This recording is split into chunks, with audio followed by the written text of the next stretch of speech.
The Mafia Boss didn't flinch when desperate people begged. He'd seen it all: tears, threats, bribes. But when she stumbled into his private booth, soaked and starving, and whispered those 5 words, something cracked in his chest. "Please, can you buy me dinner?" He expected gratitude. Expected her to order everything. Instead, she chose the cheapest item on the menu and refused his wine like it was poison. No one had ever said no to Jasper Giuseppe. He leaned forward, dark eyes narrowing. Why? Her answer would change everything. But first, he needed to know who she really was. You are welcome, my viewers. Thanks for always following up on the channel. Kindly tell us in the comments section the exact time and location you are watching from. We would love to know so we can serve you better. The November rain hammered against the windows of Vincenzo's, the kind of upscale Italian restaurant where reservations required 3 weeks' notice and a credit limit most people would never see. Jasper Giuseppe sat alone in the private corner booth, his charcoal suit pristine despite the weather, his dark eyes scanning a contract that would shift millions by morning. Around him, his world hummed with quiet power. Crystal glasses catching candlelight, the soft murmur of wealthy patrons, the weight of respect that followed his name through every shadow in the city. He didn't look up when the commotion started near the entrance. "Ma'am, you can't. Please, you need to leave." The hostess's voice carried just enough panic to pull Jasper's attention from the paperwork. A woman stood dripping in the doorway, her thin jacket soaked through, her natural hair plastered against her brown skin. She wasn't loud.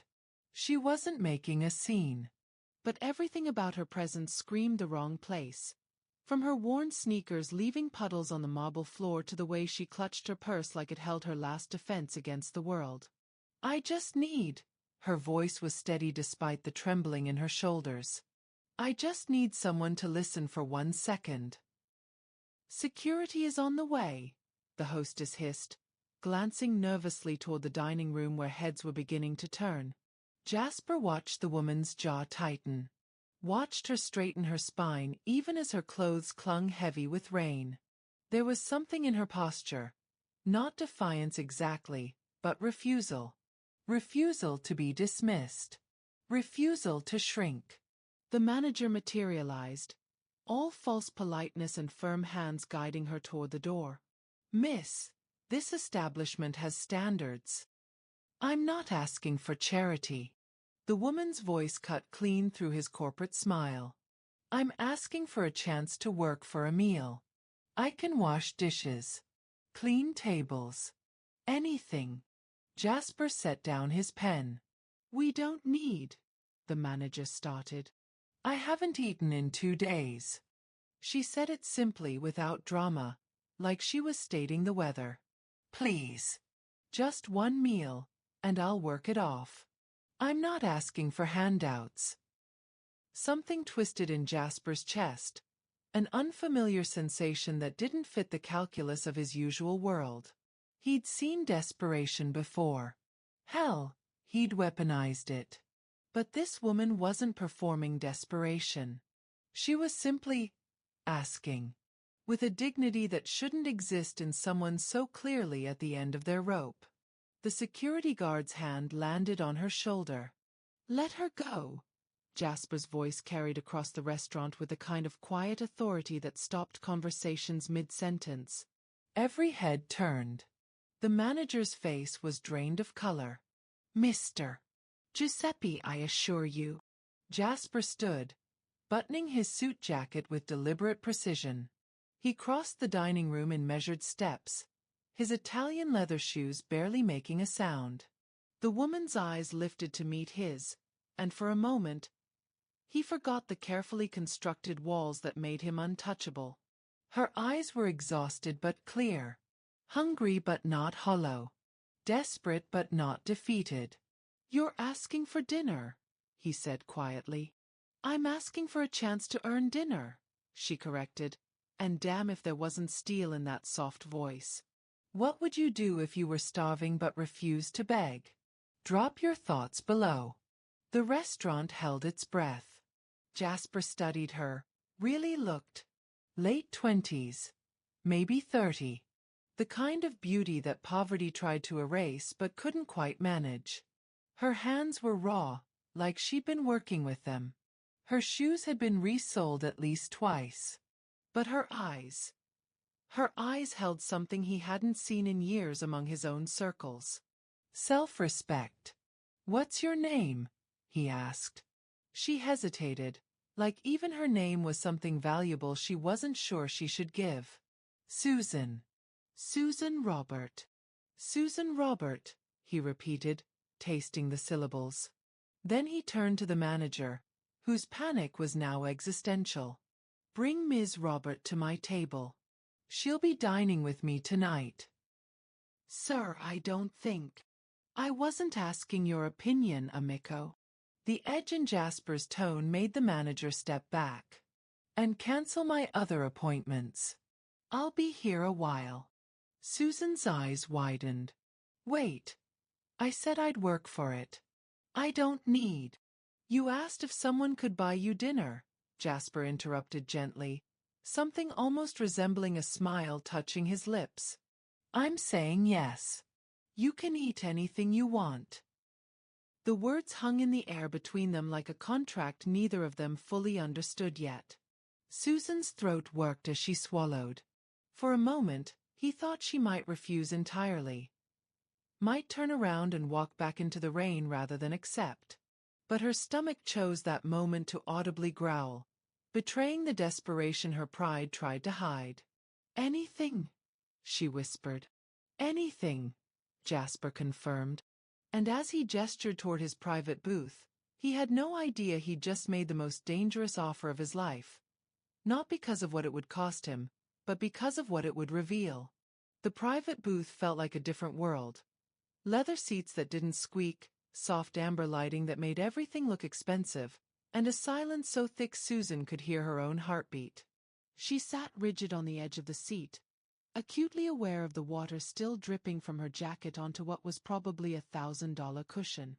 Jasper Giuseppe settled across from her with the ease of someone who owned every room he entered. He didn't stare, but she felt his attention like heat. Steady, patient, assessing.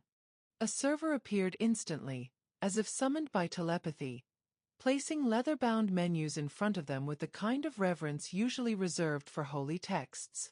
"Would you like to start with wine?" the server asked, his tone professionally neutral despite the obvious contrast Susan presented.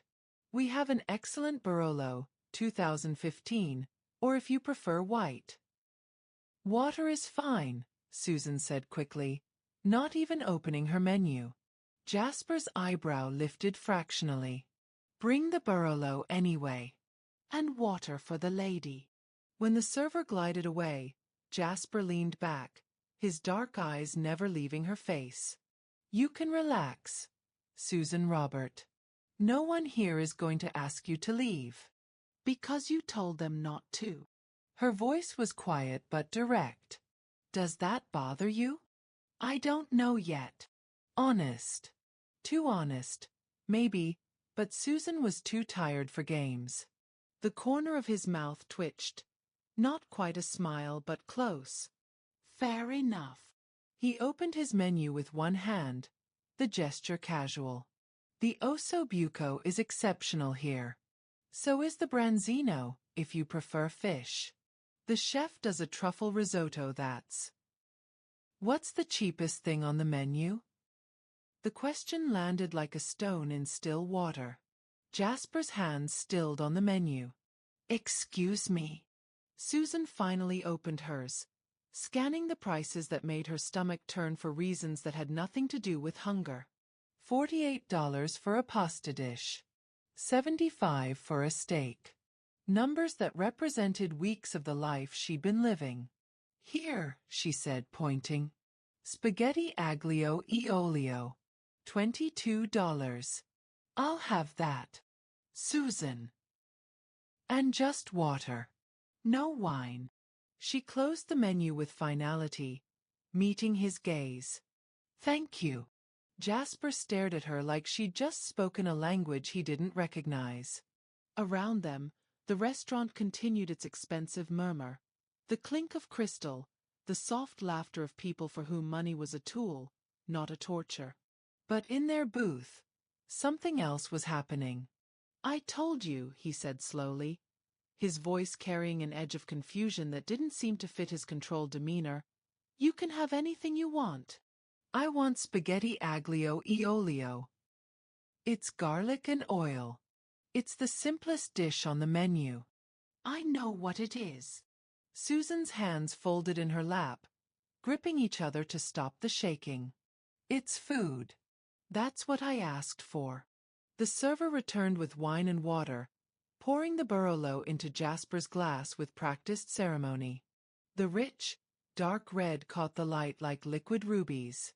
Susan watched him lift it, inhale the bouquet with casual expertise, and take a measured sip. This was his world, where even drinking was a performance of wealth. "Miss Robert will have the aglio e olio," Jasper said, his eyes never leaving hers. "I'll have the same." The server's composure cracked for just a second. The spaghetti, sir? Not the osso buco? Chef has." "Did I stutter, Antonio?" "No, sir." "Right away, sir." The server vanished like smoke. Susan's chest tightened. "You don't have to." "Why?" Jasper interrupted, leaning forward now, and there was something intense in his expression that made her breath catch. Not anger. Something worse. Fascination. "You're starving. You said so yourself. I offer you anything on this menu: lobster, aged beef, dishes that take hours to prepare, and you choose the cheapest option." "Why?" "Because I asked you to buy me dinner, not to buy me." The words came out sharper than she intended, but they were true. Susan had spent the last 6 months watching her life dissolve. Lost her job, lost her apartment, lost everything except the thing she was determined to keep. The thing her grandmother had hammered into her since childhood. "Baby girl, you can lose everything in this world, but don't you ever lose yourself." Jasper went very still. "You think accepting a good meal would mean I'm buying you?" "I think expensive things come with expensive expectations." Susan's voice softened but didn't waver. "I've seen how this works.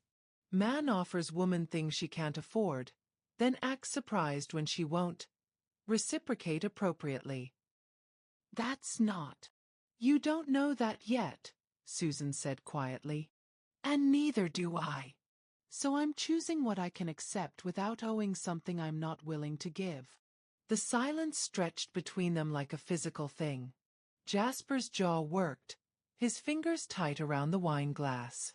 For a long moment, Susan thought she'd miscalculated, that she'd offended the kind of man you didn't offend in this city and walk away intact. Then he did something that shocked her more than anything else that evening. He laughed. Not a polite chuckle. A real laugh, rough and surprised, like it had been dragged out of him against his will. He set down his wine glass and shook his head, and when he looked at her again, there was something different in his eyes. "Respect.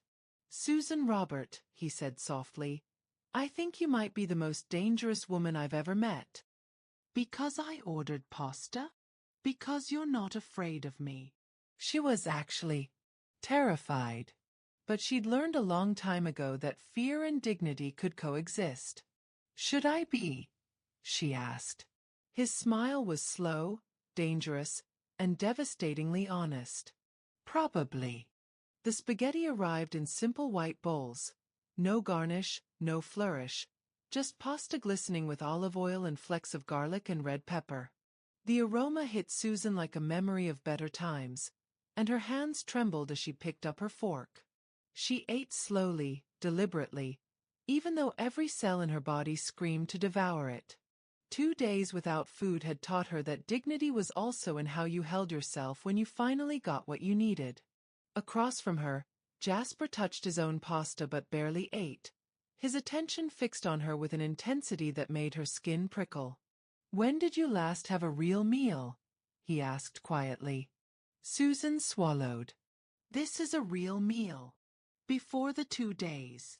She set down her fork, the pasta suddenly harder to taste. Why does it matter? Humor me. A week. Maybe more. The admission cost her something. I've been working day labor when I can find it. Most of the money goes to, she stopped herself, jaw tightening. Goes to what? None of your business, Mr. Giuseppe. He tilted his head, studying her like she was a puzzle he hadn't solved yet. You know who I am. It wasn't a question. Susan's fingers tightened around her fork. Of course she knew.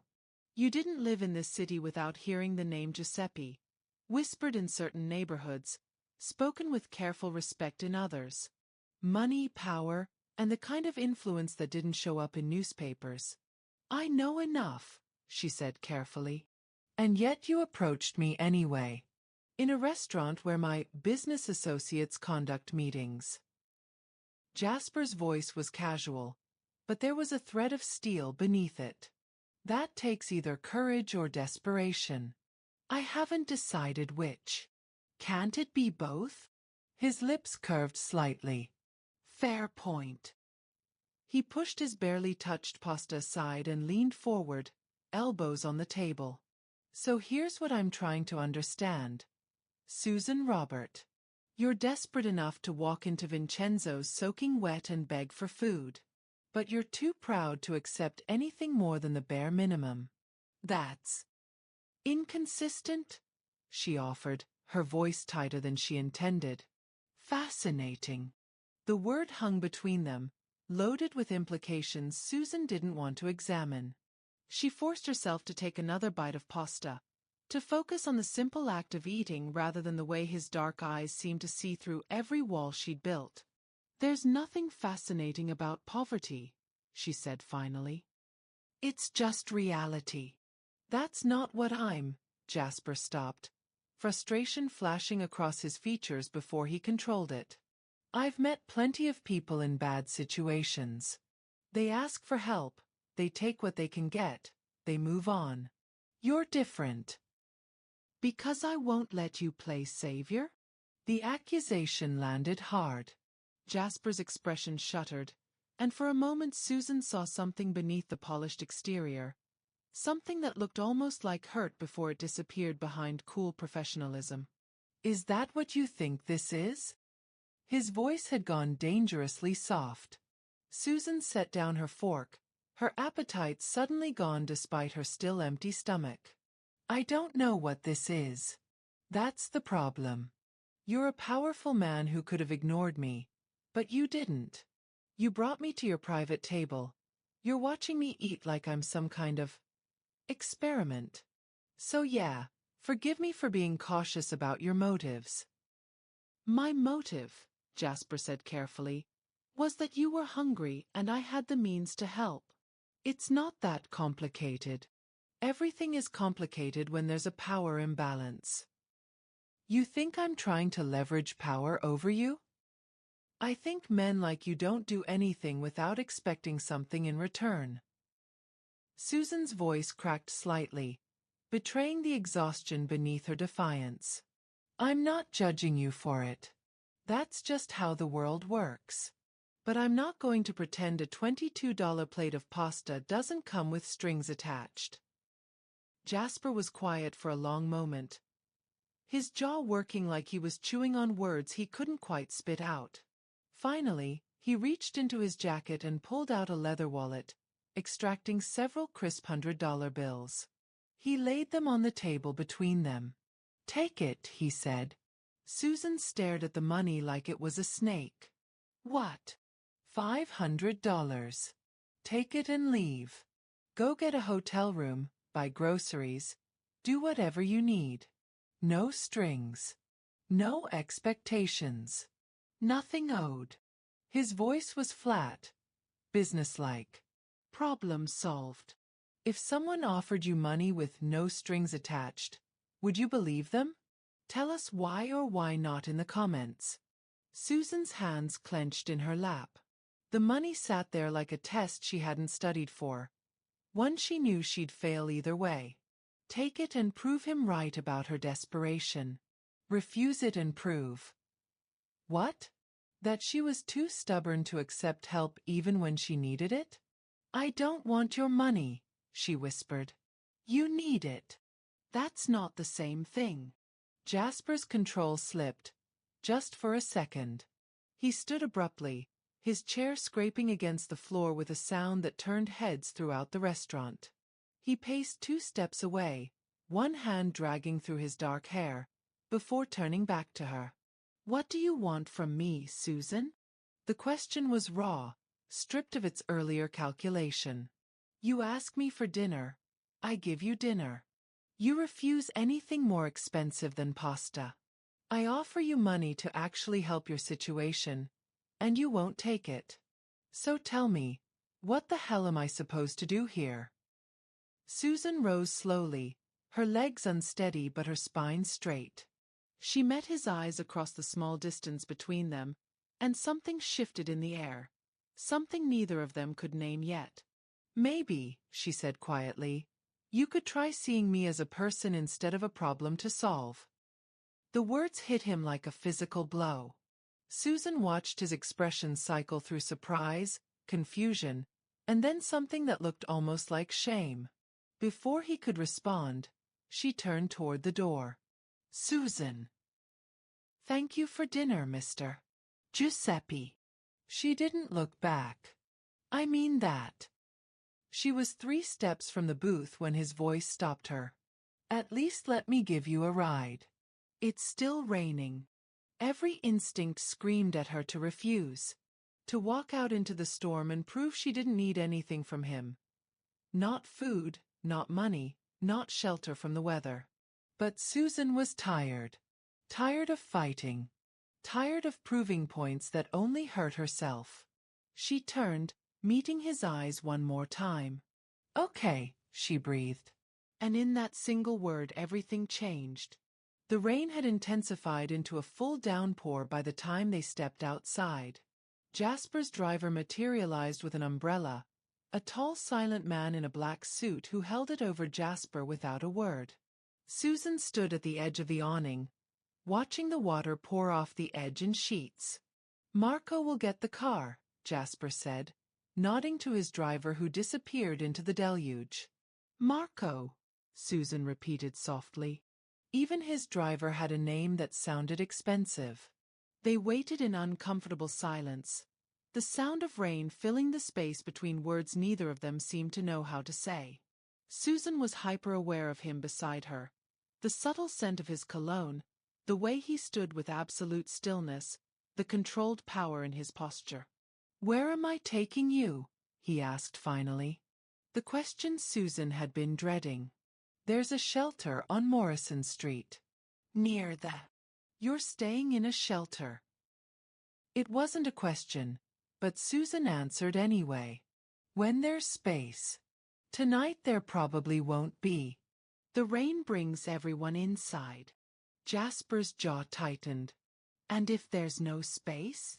Susan shrugged, the gesture costing her more than she wanted to admit. There's an overpass near the bus station. Stays mostly dry if you know where to sit. Jesus Christ. The words escaped him like a prayer or a curse. Susan couldn't tell which. It's temporary, she said, hating how defensive she sounded. I'm figuring things out. For how long? How long have you been figuring things out? That's not. The black Mercedes pulled up, cutting off her response. Marco stepped out with military precision, opening the back door while maintaining the umbrella over Jasper. Susan moved toward the car, but Jasper's hand caught her elbow, gentle but firm. Wait, he said, already shrugging out of his suit jacket. Before she could protest, he draped it over her shoulders. The fabric was still warm from his body, lined with silk that felt like sin against her cold skin. I'll get it wet, she protested weakly. It's a jacket, Susan. It'll dry. His voice was softer now, and that was somehow worse than his earlier frustration. Pity she could fight. Gentleness disarmed her completely. Inside the car, the leather seat seemed to swallow her whole. Jasper slid in beside her, maintaining a careful distance that felt more deliberate than casual.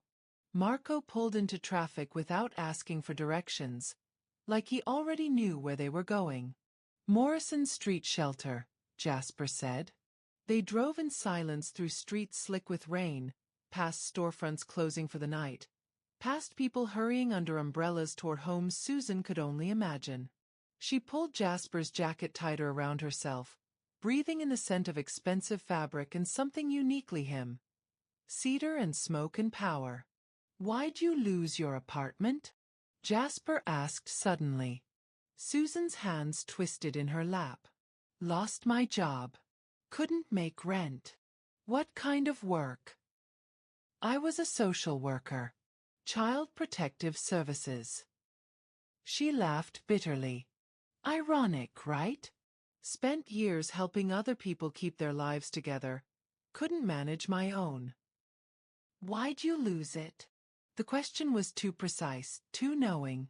Susan turned to look at him, finding his dark eyes already on her. "Why do you care?" "Because," Jasper said slowly, like he was working through the answer himself, "in my experience, good people don't end up on the streets for no reason. There's always a story. Maybe I'm not a good person. You ordered the cheapest thing on the menu when you were starving. That tells me something." Susan's throat tightened. "I reported my supervisor for falsifying case files. Kids were falling through the cracks. Dangerous situations were being marked as resolved. I had evidence." She swallowed hard. "He had connections. I got fired for insubordination. Blacklisted from every agency in the city." Jasper was quiet for a long moment. "You chose children's safety over your own security." "I chose what was right. Didn't make it any less stupid." "That's not."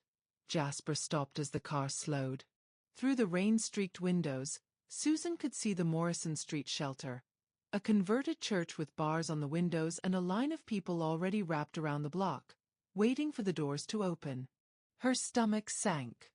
"That's more than usual." Marco pulled to the curb, but Jasper didn't move to let her out.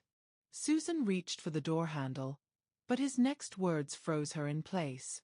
"I have a guest house." Susan's hand dropped. "What?" "At my property. Separate from the main house. It's empty." Jasper's voice was carefully neutral, but tension radiated from him. "You could stay there. Tonight at least. Until you figure out your next move." "No." The word came automatically, defensively. "Susan." "I said no." She turned to face him fully, and she could feel the panic rising in her chest. "That's exactly what I was talking about. I let you buy me dinner. Now you want to give me a place to stay. Next I'll what?" Jasper's voice sharpened. "Take advantage? Expect payment? That's what you think of me." "I don't know what to think of you." The words burst out of her, louder than she intended. "I don't know why you're being nice to me. I don't know what you want. And I don't trust things I don't understand. Maybe I'm just trying to help someone who needs it. Nobody helps for free. Especially not men like you. Men like me." Jasper's laugh was harsh. "You know what's funny, Susan? You're the one making assumptions. You looked at my suit, my car, heard my name, and decided you knew exactly who I am. But you're wrong." "Am I?" They stared at each other in the dim interior of the car, rain drumming against the roof like a countdown. Outside, the shelter line grew longer, people huddling under inadequate umbrellas and shared jackets. Susan watched a woman with two small children try to shield them from the rain with her own body. The oldest couldn't have been more than 7. The sight cracked something open in her chest, the memory of all the children she'd tried to save, all the families she'd fought for. One night, Jasper said quietly. That's all I'm offering. A dry place to sleep, a locked door, and no one bothering you. Tomorrow you can go back to the shelter, back to the overpass, wherever you want. But tonight. He gestured at the line outside. You're not going to get a bed anyway. And I'm not letting you sleep under a bridge. You can't let me do anything. You don't own me. I know that. His voice softened dangerously. But I'm asking anyway. Please. Susan. Let me do this one thing. The please undid her. Men like Jasper Giuseppe didn't say please. They commanded, they expected, they took. But he was asking, and that simple word made all her defenses feel suddenly, terrifyingly inadequate. Just tonight, she whispered. Just tonight, he agreed. Susan knew she was making a mistake. Knew she was crossing a line she'd sworn not to cross.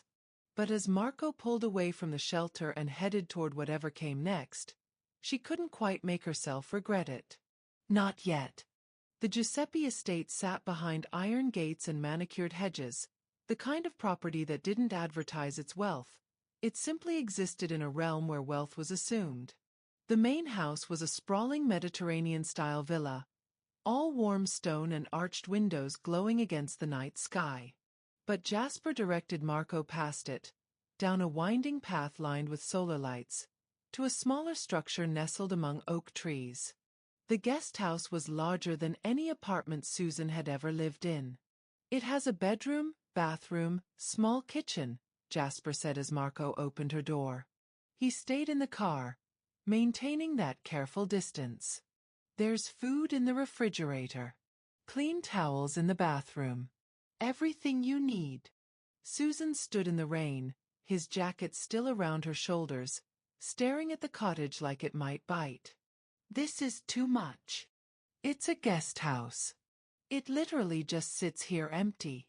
Jasper. The door locks from the inside, he continued, his voice gentle but firm. No one has a key except you. I won't come by unless you ask me to. You want to leave in the morning. You leave. No questions, no judgment. She turned to look at him, still sitting in the back of the car, rain creating a curtain between them. Why are you doing this? For a long moment, he didn't answer. Then, because 6 years ago, someone helped me when they didn't have to. And I never got the chance to pay them back. The confession hung in the air, unexpected and raw. Before Susan could respond, Jasper nodded to Marco, and the car began to pull away. Wait! Susan called out. Your jacket. Keep it. His voice floated back through the rain. You need it more than I do. Then the Mercedes disappeared around the bend, leaving Susan alone with a set of keys and more questions than she'd started with. The guest house was warm. That was the first thing that hit her. Actual blessed warmth after months of being perpetually cold. Susan stood dripping in the entryway, afraid to step further and ruin the pristine hardwood floors. But eventually cold and exhaustion won over politeness, and she moved deeper inside. Everything was tasteful, expensive, untouched. A cream-colored sofa that looked like it had never been sat on. A kitchenette with marble counters and high-end appliances. Through an open door, she glimpsed a bedroom with a bed that could easily sleep 3. Susan's hands shook as she locked the door. All 3 locks, including the chain. Only then did she allow herself to breathe. The bathroom was a revelation. Heated floors. A rainfall shower. Thick white towels stacked like clouds. Susan caught sight of herself in the mirror and barely recognized the woman staring back. Hollow-cheeked, exhausted, wearing a Mafia Boss's jacket like armor. She should leave. Should walk out right now before this got more complicated.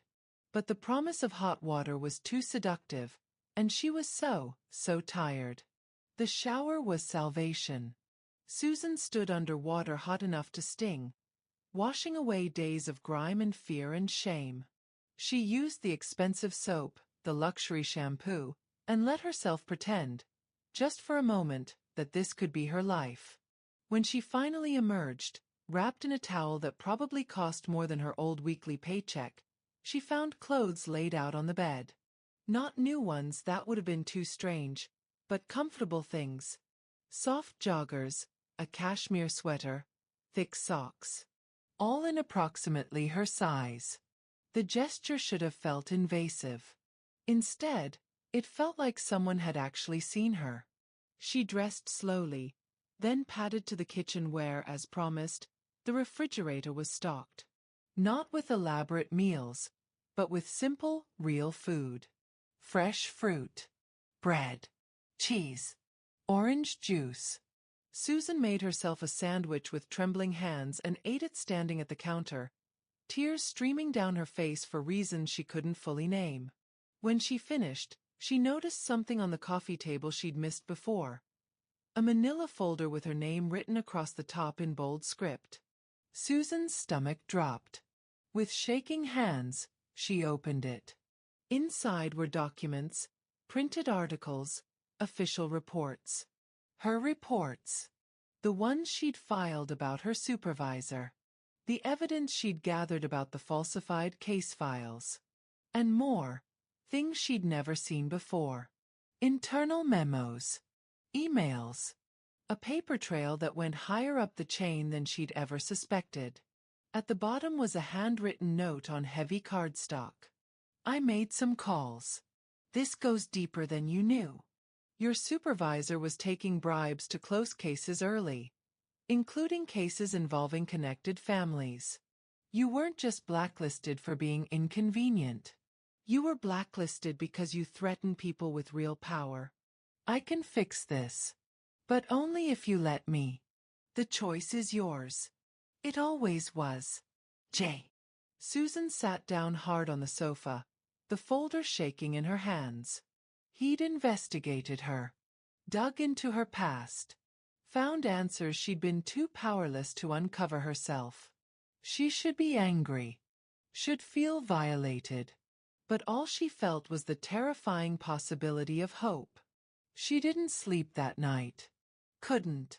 Instead, she paced the guest house, rereading the documents, trying to make sense of what Jasper had uncovered. Names she recognized. Names she didn't. A web of corruption so tangled that her small act of integrity had threatened to unravel it. Around 3 a.m. her phone, the cheap prepaid one she'd been rationing minutes on, buzzed with a text from an unknown number. Can't sleep either. If you want to talk, I'm in the main house. East wing, lights on. No pressure. J. Susan stared at the message for a full 10 minutes. This was a crossroads, and she knew it. Walk out that door, cross that garden, enter his world, and there'd be no pretending this was just charity. No pretending there wasn't something else building between them. Something that had nothing to do with money or power and everything to do with the way he'd looked at her like she mattered. Her grandmother's voice echoed in her head. Baby girl, you can lose everything in this world, but don't you ever lose yourself. But what if losing herself and finding herself were somehow the same thing? Susan pulled on Jasper's jacket over the borrowed sweater. Her own clothes were still drying, and stepped out into the night. The rain had stopped, leaving everything smelling clean and possible. The path to the main house was lit by soft ground lights, like a runway guiding her toward whatever came next. She found the east wing easily. It was the only one with a warm glow spilling from French doors onto a stone terrace. Through the glass, she could see Jasper sitting in what looked like a study, still dressed in his shirt and slacks, tie loosened, a glass of whiskey catching the lamplight. Susan knocked softly. He looked up, and for a moment they just stared at each other through the glass. Then he stood and opened the door, and Susan saw something in his expression that matched the chaos in her own chest. Uncertainty, want, and the terrifying vulnerability of not knowing what came next. I read everything, she said quietly. And Susan stepped inside, closing the door behind her. And I want to know why. Why you care. Why any of this matters to you. Jasper set down his whiskey glass with careful precision. Because you reminded me of someone. Someone who had principles when it would have been easier not to. Who? His jaw tightened, a muscle jumping beneath the skin. My sister. She was a lot like you. Stubborn, principled, too proud to ask for help even when she needed it. He paused, the past tense hanging heavy between them. She died because she wouldn't compromise. Wouldn't back down from what she knew was right, even when powerful people wanted her to. The words landed like stones in still water, rippling outward with implications Susan was only beginning to understand. Jasper, she breathed. So when I saw you standing in that restaurant, refusing to be anything less than who you are. His voice cracked slightly. I saw her. And I couldn't let you drown the way I let her.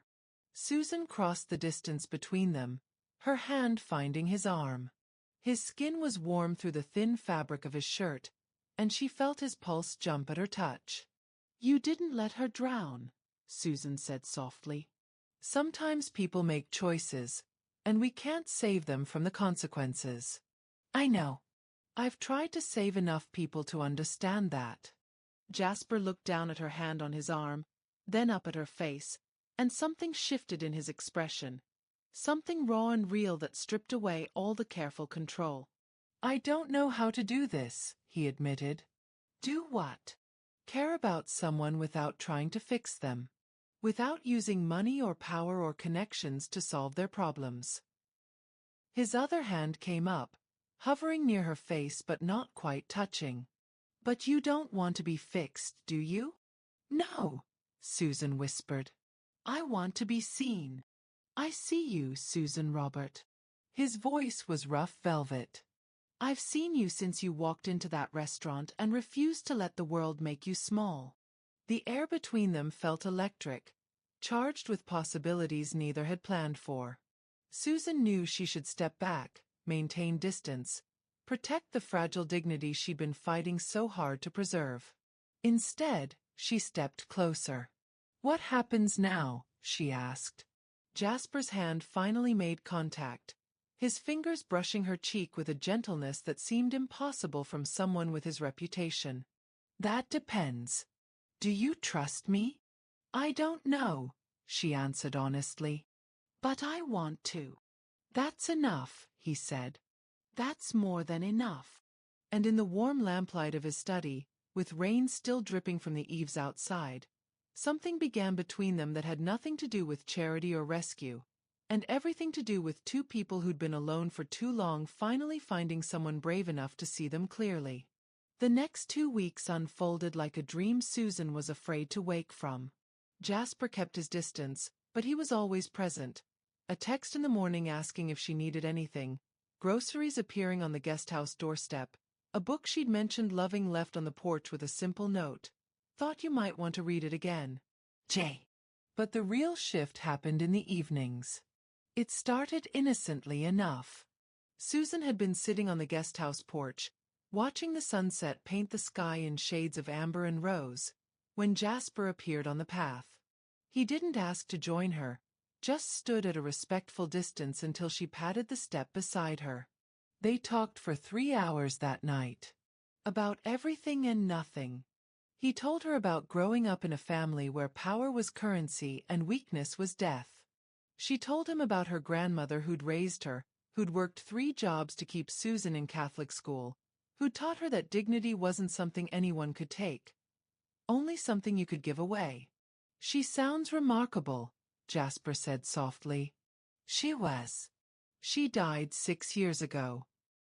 Susan's voice caught. Right before I graduated with my master's degree. Never got to see me walk across that stage. Jasper's hand found hers in the darkness, and neither of them pulled away. After that, the evenings became routine.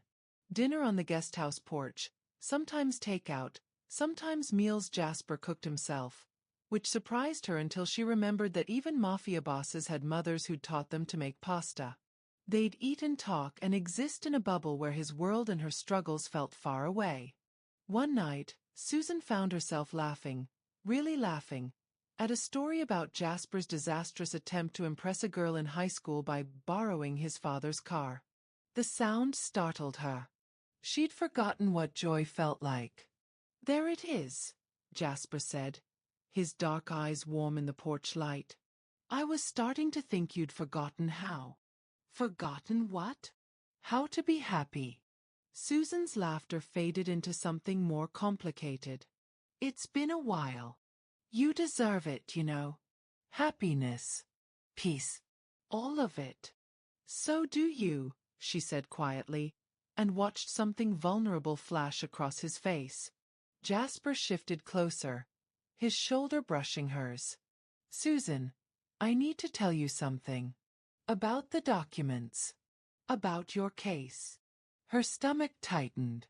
"What about it?" "I've been working on it. Using my connections." He chose the word carefully. "I have enough evidence now to take to the state licensing board. Your supervisor, his boss, the whole chain. They'll be investigated. You'll be cleared." Susan's breath caught. "Jasper, you can get your life back. Your career. Your reputation. Everything they took from you." His hand squeezed hers.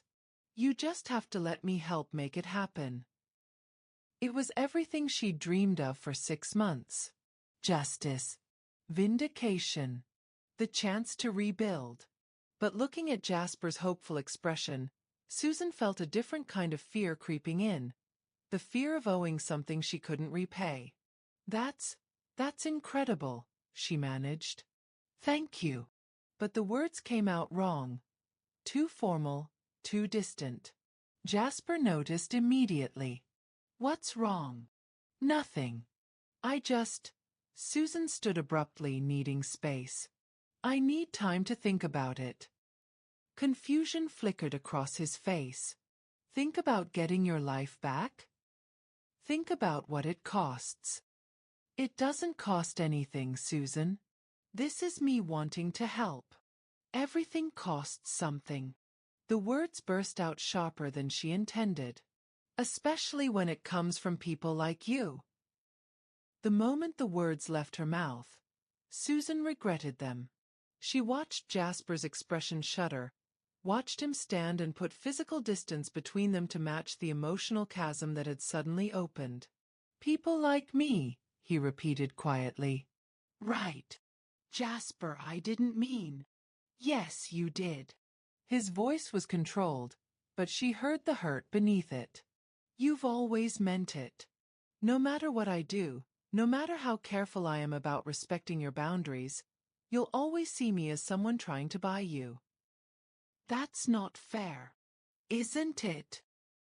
He turned to face her fully, and his eyes blazed with something between anger and anguish. "I've given you space. I've asked for nothing.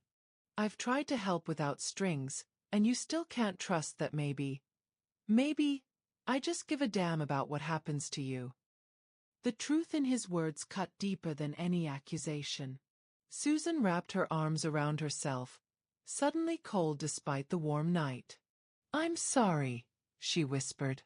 "I'm just scared. Of me. Of this. Of needing someone. Of what happens when I let myself depend on you and then," her voice broke. "And then you realize I'm not worth the trouble." The anger drained from Jasper's face, replaced by something that looked like devastation. "Susan, I should go inside." She was already backing toward the door. "Thank you for dinner." She fled before he could respond, locking herself in the guest house and sliding down against the door, tears streaming down her face. Through the window, she watched Jasper stand on the path for a long moment before finally walking away into the darkness. And Susan knew, with terrible clarity, that she'd just pushed away the best thing that had happened to her in years. 3 days of silence felt like 3 years. Jasper didn't text, didn't call, didn't appear on the path at sunset. The guest house felt like a gilded cage, and Susan was torn between relief and heartbreak. She'd wanted space, hadn't she? Wanted to prove she didn't need him? So why did every moment feel like drowning? On the fourth morning, Susan woke to find an envelope slipped under her door. Inside was a letter from the state licensing board. Her case had been reviewed, her supervisor and his accomplices were under investigation, and her license was being reinstated pending a formal hearing. Everything Jasper had promised, delivered without fanfare. Also in the envelope, a cashier's check for $15,000, back pay for the months she'd been wrongfully unemployed, and a handwritten note. Your life back as promised. No strings. No expectations. The guest house is yours for as long as you need it, but I understand if you'd rather leave. I won't contact you again unless you ask me to. You were right. Everything costs something. What you taught me cost my pride, my assumptions, and the walls I'd built around myself. It was worth every penny. Be well. Susan Robert. You deserve every good thing this world has to offer. Jasper. Susan read the note 17 times, each word cutting deeper. He thought she wanted him gone. Thought she'd rather be alone than risk being with him. And the worst part was, she'd given him every reason to think that. She spent that day pacing the guest house, arguing with herself. Pride told her to take the money, leave, rebuild her life alone. But something deeper, something that sounded suspiciously like her grandmother's voice, asked a different question. What are you so afraid of, baby girl? By evening, Susan had her answer. She was afraid of being vulnerable. Afraid of admitting she'd fallen for someone who'd seen her at her lowest and treated her with dignity anyway. Afraid that if she reached out, he'd realize she wasn't worth the trouble. But more than that, she was afraid of living the rest of her life wondering, what if? When pride and love collide, which one should win? Share your thoughts below. We'd love to hear your story. Susan found Jasper in his study at midnight, the same room where they'd first really talked. He sat behind a massive desk, paperwork spread before him, looking exhausted and alone in a way that made her chest ache. She knocked on the open French door, and he looked up with an expression that cycled through surprise, hope, and careful neutrality in the span of a heartbeat. Susan, can I come in? He gestured to a chair across from his desk, a formal distance that felt wrong after weeks of sitting side by side on porch steps. But Susan didn't sit. Instead, she crossed to his side of the desk and perched on the edge, close enough to touch but not quite touching. I got the letter, she said quietly. And the check. And your note.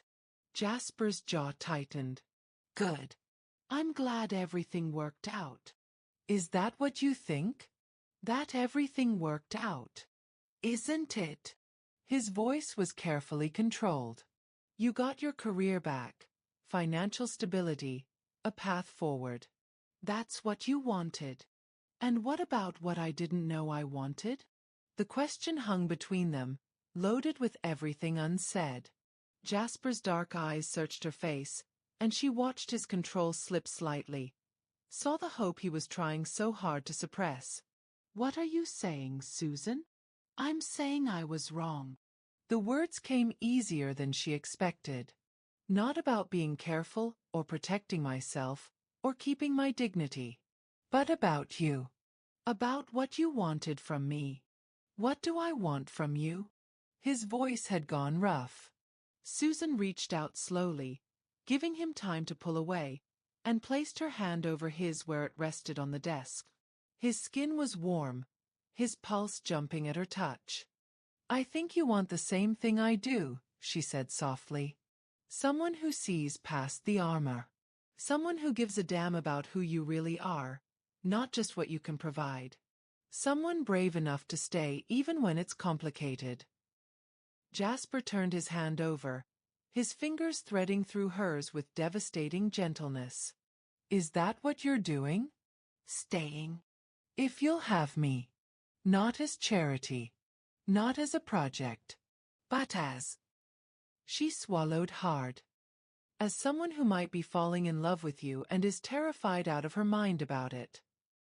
The confession stripped her bare, left her vulnerable in a way poverty never had. But Jasper's expression transformed, the careful control shattering to reveal something raw and real and achingly tender. Terrified, he repeated, his other hand coming up to cup her face. That makes two of us. You're scared. Terrified, he echoed, his thumb brushing her cheekbone. Because I fell for you the moment you ordered the cheapest thing on the menu. Because you're the bravest person I've ever met, and I don't know how to be worthy of that. Because I'm in love with you, Susan Robert, and I have no idea how to do this without screwing it up. Tears spilled down Susan's cheeks, but for once they weren't born of pain. We'll figure it out together. Together, Jasper repeated, like he was testing the word. Then he stood, closing the small distance between them, his forehead resting against hers. That might be the scariest thing you've said yet.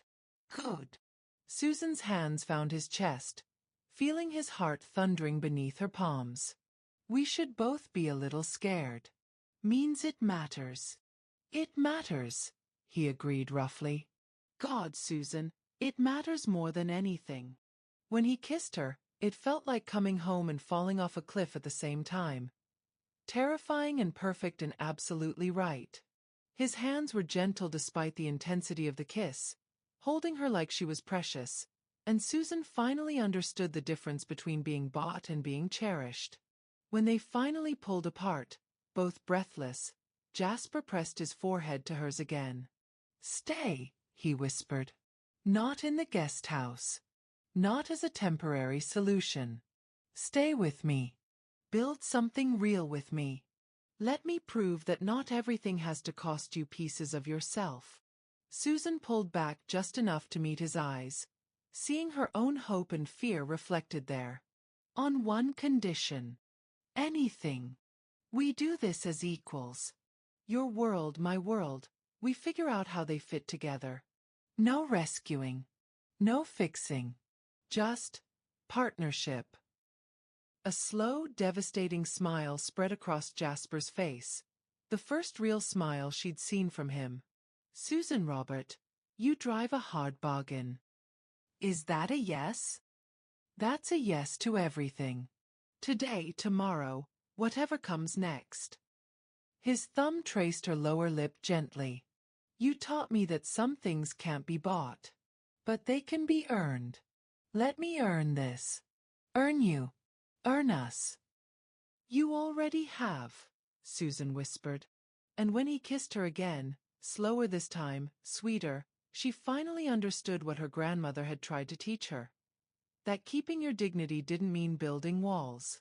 It meant knowing your worth well enough to recognize when someone valued it truly. 6 months later, Susan stood in front of a classroom of social work students at the state university, her voice steady as she recounted her story. The fall, the struggle, the choice to hold on to her principles even when it cost her everything. Self-respect isn't about never needing help, she told them, her eyes scanning the eager faces. It's about knowing the difference between someone trying to buy you and someone trying to value you. It's about being brave enough to be vulnerable while still maintaining your boundaries. It's about understanding that accepting love, real love, doesn't diminish your dignity. It enhances it. In the back of the classroom, leaning against the wall with his arms crossed and a proud smile on his face, Jasper watched her own the room. She'd been offered her old position back, but had chosen teaching instead, training the next generation of social workers to fight the good fight, to stand up against corruption, to never compromise their integrity. She was magnificent. After class, students swarmed her with questions, and Jasper waited patiently. When the last one finally left, Susan gathered her materials and crossed to him, her smile warm and real. How'd I do? She asked. You were perfect. He pulled her close, pressing a kiss to her temple. Though you left out the part about how stubborn you were. I prefer principled, Susan corrected, laughing. Stubborn, Jasper insisted, but his eyes were soft with affection. They walked across campus hand in hand, a sight that had caused quite the stir 6 months ago, the notorious Giuseppe heir with a social work professor. But they'd learned to ignore the whispers, the speculation, the assumption that their relationship couldn't possibly be real. What mattered was that it was real. Complicated and messy and absolutely genuine. Jasper had introduced her to his world gradually. The legitimate businesses he ran, the charitable foundations bearing his family name, the careful balance he maintained between the legacy he'd inherited and the man he wanted to become. Susan had been his conscience, his compass, pushing him toward the light even when darkness was easier. And Susan had let him into her world, teaching him about vulnerability, about trust, about the kind of strength that came from admitting you needed someone. He'd been her safe harbor, her partner, proving day after day that love didn't have to diminish her independence. Dinner tonight? Jasper asked as they reached her car. I'm cooking. Your pasta or mine? Both. He grinned. Compromise. Susan laughed, the sound carrying across the parking lot. 6 months ago, she couldn't have imagined this lightness, this joy, this sense of being fully herself while also being part of something bigger. As they drove to the home they now shared, not the guest house, not the main estate, but a brownstone they'd chosen together in a neighborhood that balanced both their worlds, Susan thought about that rainy night in the restaurant. About the choice to ask for help. About the choice to accept it. About all the choices that had led her here. Hey, Jasper said softly, glancing over at a red light. Where'd you go? Just thinking, Susan replied, squeezing his hand. About how sometimes the bravest thing you can do is let someone see you. Really see you. Yeah. She brought his hand to her lips, kissing his knuckles gently. Thank you for seeing me, Jasper Giuseppe. His eyes went soft, vulnerable in the way they only were with her. Thank you for letting me. For teaching me that some things, the best things, can't be bought. They have to be chosen.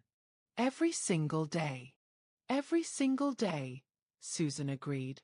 And as the light turned green and they drove toward home, toward dinner and laughter and a life they'd built on foundations of mutual respect and hard-won trust, Susan finally understood the lesson her grandmother had been trying to teach her all along. Self-respect wasn't about never needing anyone. It was about knowing your worth deeply enough to recognize when someone honored it. It was about being brave enough to be vulnerable without losing yourself. It was about understanding that the right person didn't make you smaller. They made you more fully, completely yourself. Self-respect was priceless. But love, real, honest, equal love, that was the dividend it earned. Thank you for reading. If this story touched your heart, don't forget to like, subscribe, and share it with someone who needs to hear this message. Remember, your dignity is not negotiable, but your heart? That's meant to be shared with someone who truly values it. See you in the next story.